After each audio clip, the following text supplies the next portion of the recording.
still removing the paint. Another way I remove it, you know, if we want to remove more of it, as it looks already, it looks already pretty good. You can use a Q-tip, again, in the solvent, remove some of the excess, and there you can get closer to the edges.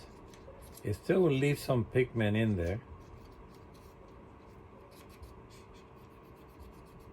Sometimes the nature alcohol will give the car like a white color, like a shadow, which you're not gonna like. Okay, see how it looks there? If that happens, the last step is adding some dull coat, just in case. See how this side is more weathered, but if you want it less weathered, you go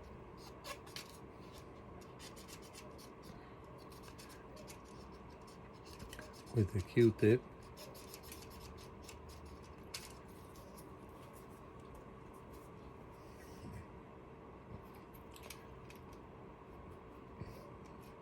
See, when you remove that pigment, you know, what stays behind, it looks like you painted the detail in, which of course you didn't. It's just a technique, like a trick, you know, how you manage to do it.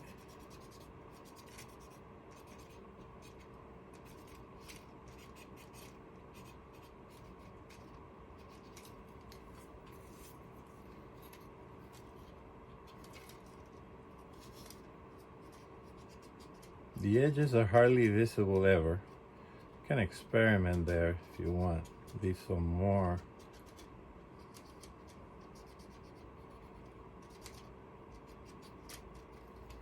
Okay. Coming along. Next step is something I hadn't done until recently. Always trying to add different techniques for the models in general. And I'm using Tamiya paint retarder. Okay, it says you can add up to 10%, and I added quite a bit on this Tamiya Whole Red. Then what I do is put some there. If you don't have the retarder, it dries off very quickly. It still goes quickly. Then I have a sponge. I just scrunch up a little sponge. I dab it on the paint with a retarder. Make sure there's not too much of it, and it's gonna create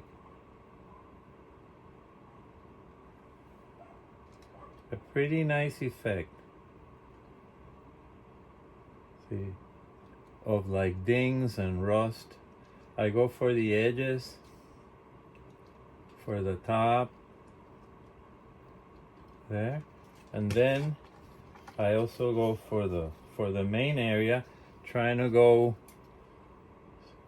soft because I don't want, you know, I don't want it to look like a ball of rust.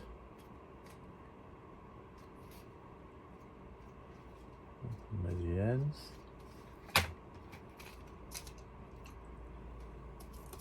See, the retardant is working. If that didn't have retardant, that paint would be dry already.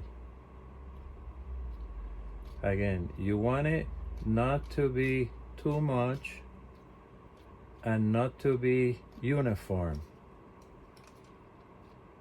You can do this with more than one color and get pretty nice effects. This is a light colored car. So with this, see how it's looking?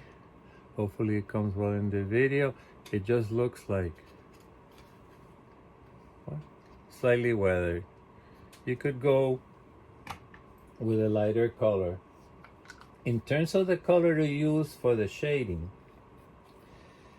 for a red-brown car, that shading would be perfect. Maybe a little darker here and there. I use NATO black. I have it ready. Didn't use it here because the NATO black on a light colored car is like too much. Okay.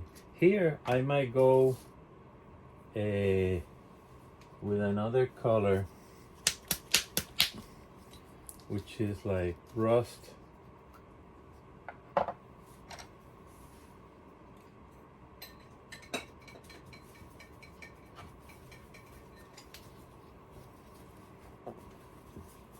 Just a little bit. This one doesn't have retardant, I don't think so.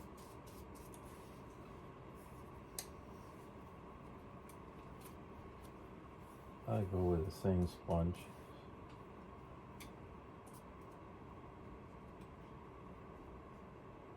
I'm being lazy, but these videos, I don't usually work this fast. Even though I want to say that all these techniques for the weathering, it does go pretty fast. Then just even lighter than the previous application, and it comes through like there's some lighter, you know, not all the dings were at the same time.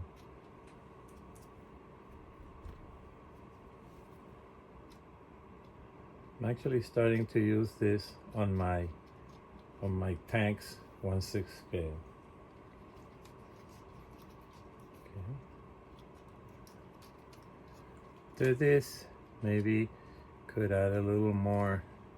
This actually came out a lot more weather than I usually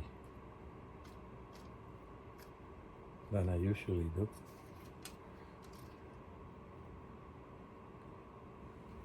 A little more later.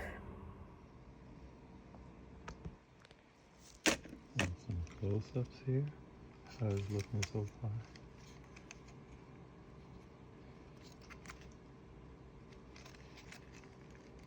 Always adding different techniques, different materials. This is a new one for me. Panel line accent color.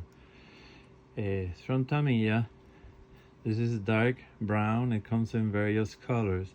And with this, this comes mainly for panel lines in airplanes, modern airplanes, but I'm using it in the cars. And it gives that like a dark line where you want it. Let's add some of that.